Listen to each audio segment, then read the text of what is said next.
السلام علیکم ناظرین، کیسے ہیں آپ سبھی؟ ٹھیک ٹھاک ہوں گے ناظرین، آپ دیکھ رہے ہیں میرا ڈرامہ ریویو۔ اور ناظرین، کیا تیار ہے ایک ایسی کہانی کے لیے جو ایک عام سی لڑکی کو بنا دیتی ہے پہچان سے؟ بہت اعلیٰ، جی ہاں، ہم بات کر رہے ہیں جیو ٹی وی کے نئے ڈرامہ سیریل مورا کی۔ ایک ایسی لڑکی کی کہانی جو آلات کی کچی میں بس کر بن جاتی ہے کچھ اور ایسی ہستی جس کی شناخت دی جاتی ہے۔ اس ڈرامے میں جلوہ گر ہیں ہمارے پسندیدہ اداکار جن کی موجودگی ہی کامیابی کی ضمانت سمجھی جاتی ہے، جن میں شامل ہیں میکل ذوالفقار، لائبہ خان، آغا علی، طوبیٰ انور، بہروز سبزواری، ندا ممتاز، نازنین نصر، لبنہ اسلم اور نمرہ شاہد جیسی بے مثال فنکار۔ لائبہ خان، نئی نسل کی بہترین اداکارہ لائبہ خان، جنہوں نے بیگم آفت اور امراض جیسے ڈراموں میں اپنی جگہ بنائی، اب وہ مورا میں ایک چیلنجنگ رول میں دکھائی دیں گی۔ ان کی معصومیت، درد اور جدوجہد سب کچھ اس کہانی کا حصہ ہے۔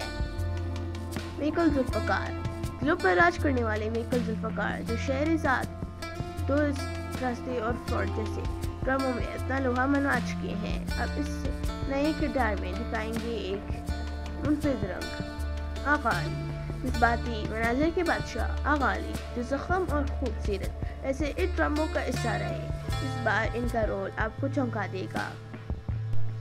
طوبیٰ انور، جنہوں نے بلاگم اور بیبی بازی جیسے ڈراموں میں اپنی شناخت بنائی، اپنی ذاتی تکوں کو پیچھے چھوڑ کر اب وہ ایک اور شاندار کردار کے ساتھ واپس آ رہی ہے۔ بہروز سبزواری، لیجنڈری اداکار بہروز سبزواری جنہوں نے کئی نسلوں کو متاثر کیا، اب وہ بھی اس ڈرامے میں دکھائیں گے ایک مشورہ دینے والے بزرگ کے روپ میں۔ مورا صرف ایک ڈرامہ نہیں بلکہ ایک سفر ہے، ایک لڑکی کا جو دنیا کے رشتوں کے فریب اور قسمت کے تاپیڑوں سے گزرتی ہے اور آخرکار وہ خود کو بدل دیتی ہے، مگر یہ تبدیلی کب، کیوں اور کیسے ہوتی ہے، یہ سب کچھ سیکھنے والا ہے آپ کو مورا میں۔ یہ ڈرامہ 11 جولائی سے شروع ہو رہا ہے اور ہفتہ اور اتوار رات 8 بجے صرف جیو انٹرٹینمنٹ پر۔ ناظرین، اگر آپ کو یہ ویڈیو پسند آئی تو لائک، شیئر، سبسکرائب کرنا نہ بھولیے۔